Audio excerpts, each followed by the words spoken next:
అందరికీ నమస్కారం. నా పేరు గోదా జాంపాల్, మాల మహానాడు రాష్ట్ర అధ్యక్షుడు. జాతీయ అధ్యక్షులు కోట కుమార్ గారి నాయకత్వంలో పనిచేస్తూ ఉన్నాం. ఈరోజు పల్నాడు జిల్లా అన్ని నియోజకవర్గాల విస్తృత పర్యటనలో భాగంగా చిలకలూరుపేట నియోజకవర్గ విస్తృత స్థాయి కమిటీకి ముఖ్య అతిథులుగా జాతీయ అధ్యక్షులు కోట కుమార్ గారు రావడం జరిగింది. ఈ కార్యక్రమానికి నియోజకవర్గ అధ్యక్షులు ఎడ్ల సురేష్ గారి నాయకత్వంలో ఈ కార్యక్రమం నిర్వహించడం జరిగింది.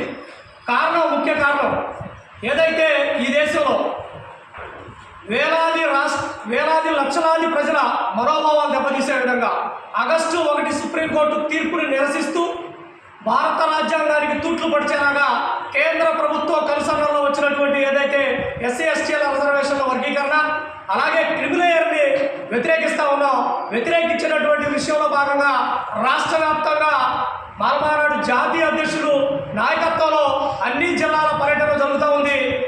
రాష్ట్ర రాజధాని అమరావతిలో రానున్న రోజుల్లో రాష్ట్రాల్లో 2 తెలుగు రాష్ట్రాల్లో వర్గీకరణకు మద్దతు తెలుపుతాం.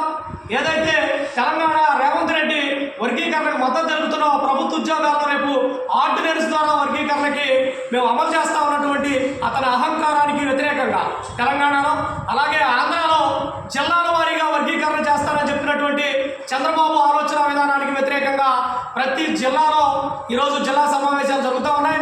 అలాగే ఈ చిలకలూరుపేట నియోజకవర్గంలో కూడా పల్నాడు జిల్లాలో మాలలను సమాయత్తం చేస్తూ రానున్న రోజుల్లో ఉండబడినటువంటి ఈ నియోజకవర్గ ప్రతి మండల గ్రామ ప్రాంతాల్లో మాలల్ని సన్నద్ధం చేస్తూ ఏదైతే బహిరంగ సభకు పిలుపునిస్తామో ఆ బహిరంగ సభకు లక్షలాది మందిగా ఎవరు వ్యతిరేకిస్తూ ఉన్నారు, రానున్న స్థానికంలో ఏ రాజకీయ పార్టీ వర్గీకరణకు మద్దతు తెలుపుతుందో ఆ పార్టీలను అర్థం చేయడానికి మాలలు పంతంతో ముందుకెళ్తారనేటటువంటి విషయాన్ని తెలియజేయడానికి ఈరోజు సమావేశాన్ని ఏర్పాటు చేశాం.